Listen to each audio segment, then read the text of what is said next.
Hey everybody, guess what? We're back and we're bringing you another awesome recipe. Today we're going to make pork, sauerkraut, and dumplings. And before you give a sauerkraut and dumplings, don't knock it till you try it.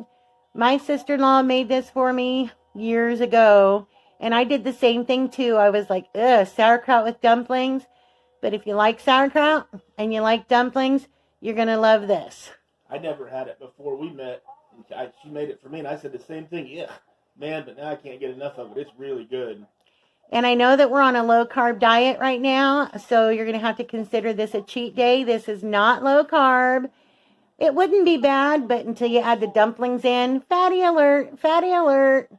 So what you're going to need for this recipe, and I will tell you ahead of time, I downsized the ingredients because it's just me and my husband, so we don't need a ton of it. So if you have a larger family, you're going to want to double what you see here today. So to start off, I'm going to use pork steak, bone-in pork steak. These are the ones that my husband got at Meijer the other day, and they were discounted, but it's plenty for us. We've got 2 pork steaks here. I think it was a little over a pound. You're also going to need some salt, some pepper, some garlic minced up, an onion diced up, and a lot of times for making a bigger batch, we buy the bags of sauerkraut, but considering we're doing a smaller batch today, we're just going to use a can of sauerkraut, and this is, if I can get it focused, 14.5 ounce can of sauerkraut. That's what you're going to need for the pork steak and sauerkraut portion. Now, we're going to do this in steps, but when we get ready to do the dumplings, you're going to need all-purpose flour, a little bit of baking powder, some onion powder, garlic powder, 2 to 3 eggs. We'll see when we get to mixing the dough up. And I've got some half and half. Normally I use milk, but half and half is okay. We don't keep milk in the house when we're on a low-carb diet, so we're going to use that today. So let's get started on this. We're going to get some onion chopped up. We're going to get the pork steak seasoned up and get them in the pan. Okay, going to season up the pork steaks, and you know pork has a lot of natural salt, so we're not going to use a whole lot, just a little bit of salt. See our little shaker? We found these as ketchup samples, so once they were empty, we just we cleaned them out. My husband drilled some holes in the top, and we use them for salt and pepper shakers.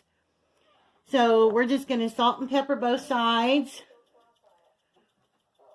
Nothing like good old salt and pepper. Of course, you season to taste. Like I said, you want to not do as much salt because pork has a lot of salt in it anyway. So I'm going to season the other side of these, and then we'll be back cutting the onion. Okay, we're going to cut up some onion now. I think everybody knows how to cut an onion pretty much. Everybody cuts one different. Onion peeling. Love the onion peeling. Not...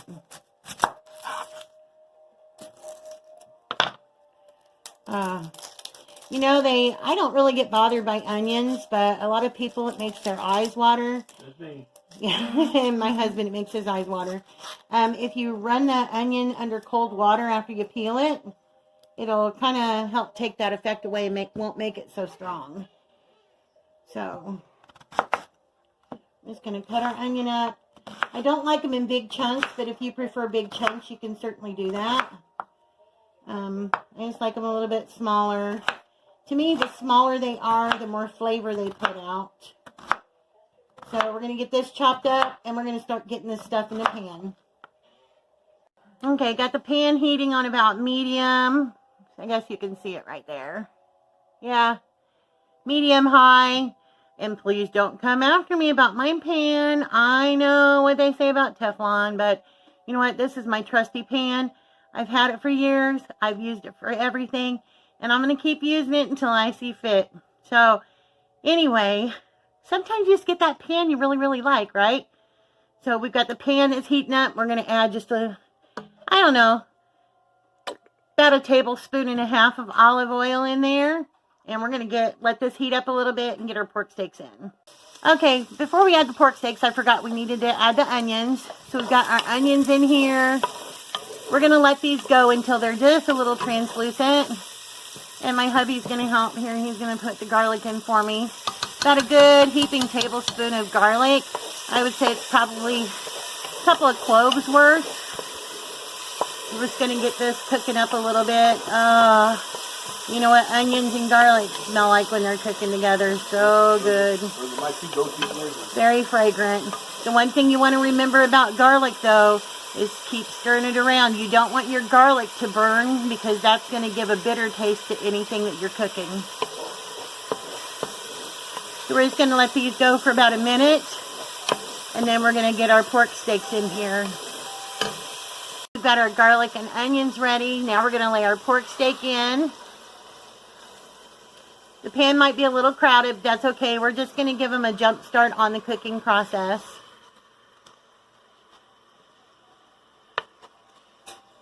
Let's get them down in there on top of that onion and garlic goodness. We're just going to let them sear a little bit. Well, I wouldn't even say sear because they're not searing, but we're just going to let them cook this way for a couple of minutes on each side. And then we'll move on to the next step. But, oh, the smell smells so good in here. Okay, now we've got them flipped over once. We're just going to let them sit on this side for about a minute. Like I said, they're not going to be cooked all the way through. That's okay. We're just going to seal in a little bit of the flavor. A lot of times people they'll cook the pork. Once the pork is done, they'll pull it out and they'll barbecue it. And they'll have it separate from the sauerkraut and dumplings. Or people will shred the pork up and just mix it right in with the sauerkraut and dumplings. We've done both.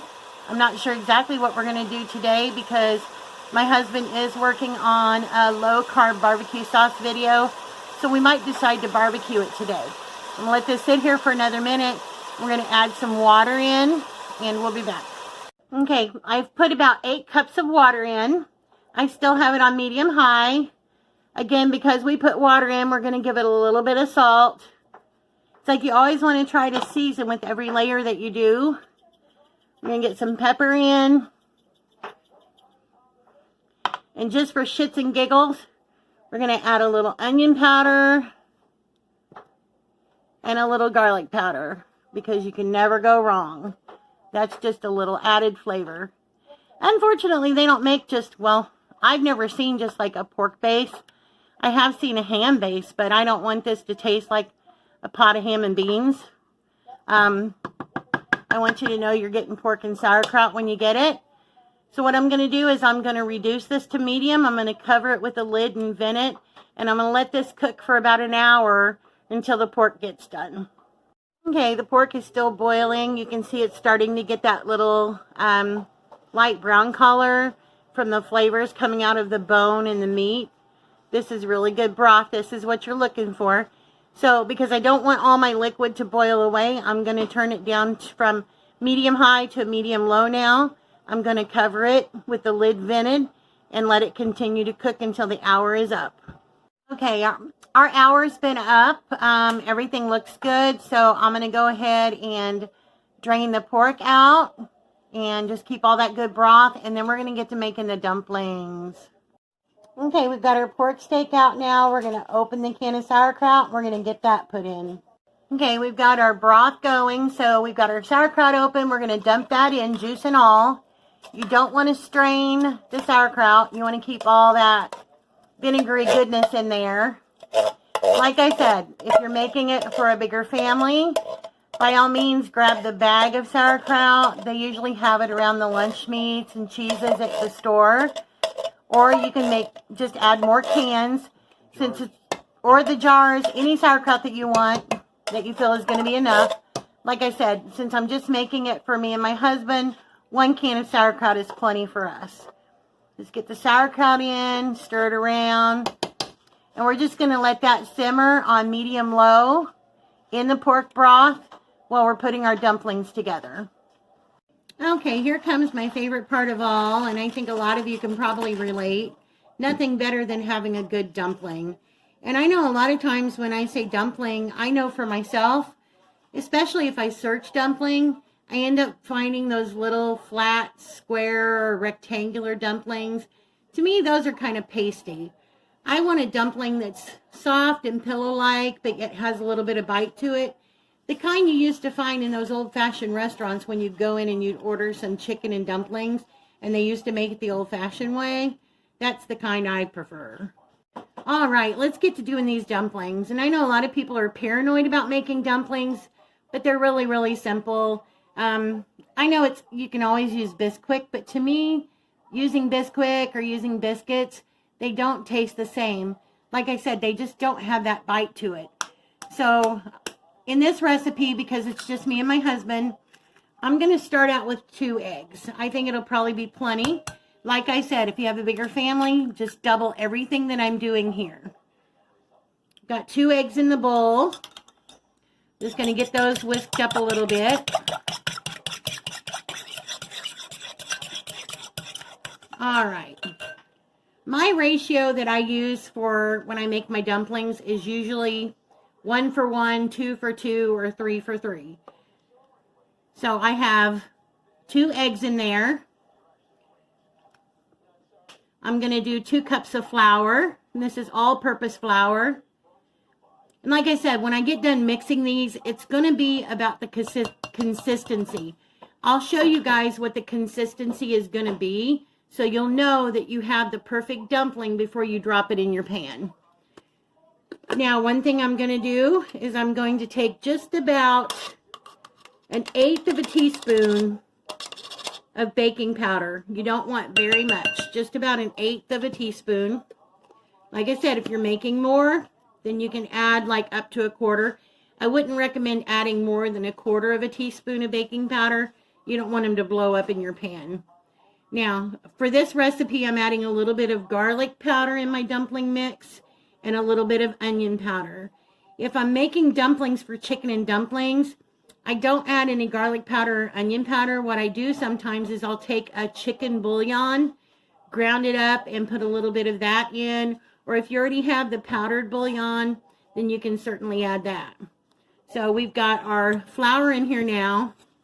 Just going to mix it around a little bit. When I get it mixed up, I'm going to show you what it looks like, and then we'll add our cream. Okay, I've got the flour and the egg mixture mixed together. If you can see, it's just like coarse crumbs, little tiny dough balls. Now we're going to add in our 1/2 and 1/2. And like I said, you can use milk, which is what I would normally use, but since we don't have any on hand, I'm going to use the 1/2 and 1/2. And I'm adding just about 3/4 of a cup right now of 1/2 and 1/2. Like I said, the main thing I want you to watch is the consistency when we're done. You can always play with it a little bit. If you need to add a little bit more milk, or if you need to add a little bit more flour, you can certainly do so. So we're just going to get this mixed around.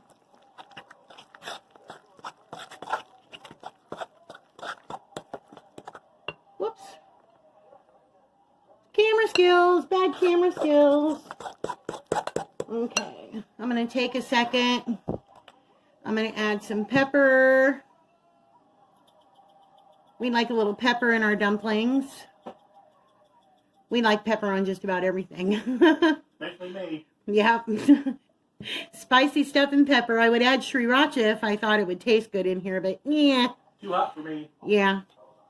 Hubby likes spice, but just not too much. Now, when it comes to the salt, salt has a tendency to make things tough, especially like you scramble eggs. We always salt our eggs after they're done. When you scramble up your eggs and you put salt in them, it has a tendency to make a more firm or tough kind of egg. So I'm not going to really put any salt in right now.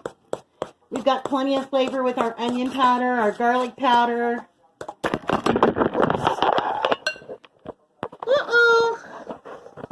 I guess you guys took a dive in the bowl. Nobody ever said Penguin was great with the camera. All right. Keep mixing this up.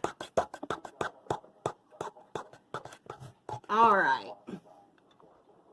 Now, what I'm going to do is I'm going to take a spoon and I'm just going to check. What you want is you want your dough, or your batter, I should say, to have some elasticity to it. Can you see this? You want it to come easily off the spoon. You don't want it to be too hard. You want it to kind of drop off the spoon. To me, this is a little bit wet yet, so I'm going to add a little bit of flour. I'll be right back.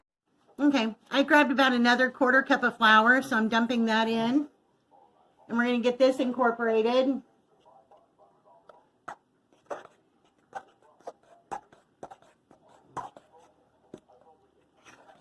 I think that probably ought to do it. You don't want to overwork your flour if you can avoid it. Just because overworking flour is the same thing, it can often turn into a tough consistency. Okay, so just so we got this straight, because I want it to be as simple as possible. I've got 2½ cups flour, 2 eggs, 3/4 of a cup of heavy cream, or half and half, but you can also use milk. I've got a little onion powder, a little garlic powder, and a little pepper. So now that I've got that all incorporated, we're going to give it a try again and see how it looks. Okay. Now we've got a little thicker consistency, and see, I don't know if you can see how this is slowly dropping off the spoon and it plops. That's what you want. You don't want it to run off. You don't want it to, it's just going to be a slow slide off the spoon. You can see that. A little elasticity to it. And plop. That's how you want your consistency to be. So now we're going to go over to the pork broth and we're going to get these dumplings going. Okay, the kraut's been simmering in the broth for a while. I've turned the burner back up to a medium high just so that I can get this to a little bit of a boil before we put our dumpling in, because you want to make sure that you do have some boil going on when you drop the dumplings. We're going to get ready to drop those here in just a minute. Okay, we've got our broth bubbling now. So we're going to take our trusty little scoop. We're going to get us a scoop of this. You can see that. And we're just going to drop. We're going to move them around the pan. You don't want to drop one dumpling in the same location. Just move them around the pan a little bit. Not to interrupt, but these are so good. Yeah, they're very good. Like I said, it's amazing. Makes amazing chicken and dumplings. So I'm going to get the rest of these dropped. Once they sit in there for about 30 seconds after you've dropped them, you can stir them around. I'm going to get the rest of these dropped in, let them cook a little bit, and we'll be back. Okay, we've got all our dumplings in now, and the broth is at a rolling boil. So we're going to let these cook in here. I'm going to turn the heat down to a medium-low. I'm going to cover it with a lid and vent it. I'm going to let them cook for about 10 minutes like this. The broth will thicken as it goes just because of the flour and the dumplings. If you should have a little bit of an issue where the broth doesn't thicken up as much as you would like it to, you can always do a cornstarch water slurry. Just take about a teaspoon of cornstarch and add it to a little less than a 1/4 cup of water. Mix it together and just pour it into the broth, and that will help thicken it. So we're going to go ahead and get these covered up. We're going to let them cook. We'll be back. Okay, my husband made some low-carb barbecue sauce, which we're going to be having a video go up about that also. But the pork steaks that I took out of the broth, we decided that instead of shredding it up or cutting it up and putting it in the sauerkraut and dumplings tonight, we're going to go ahead and make use of some of that barbecue sauce. So he's actually putting it in the air fryer.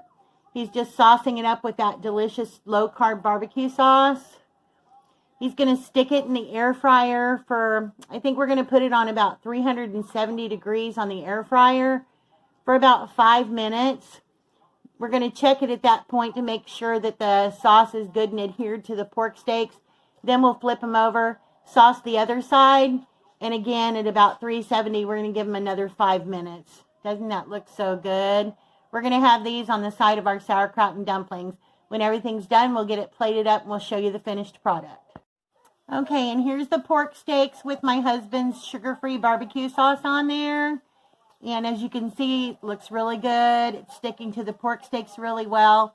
He's going to flip them. He's going to sauce the other side. Put them back in for another 5 minutes at 370 and we'll plate it up. Ta-da! There you have it. Delicious sauerkraut, and dumplings. I'm sure that if you give this a try, that you would really, really like it. Alongside of that is the pork steak that we have boiling with my husband's low-carb barbecue sauce. This is what's on our dinner menu tonight. I don't know what you guys are having. Leave it in the comments below if you'd like to share anything. We appreciate you watching the video. Please like, share, and subscribe if you will. We hope you guys are having a great night, and we will see you tomorrow in another video.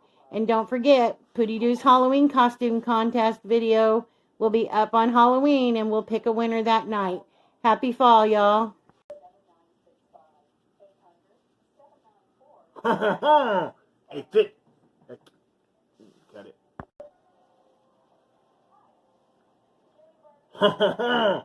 A feast fit for a king. Voila.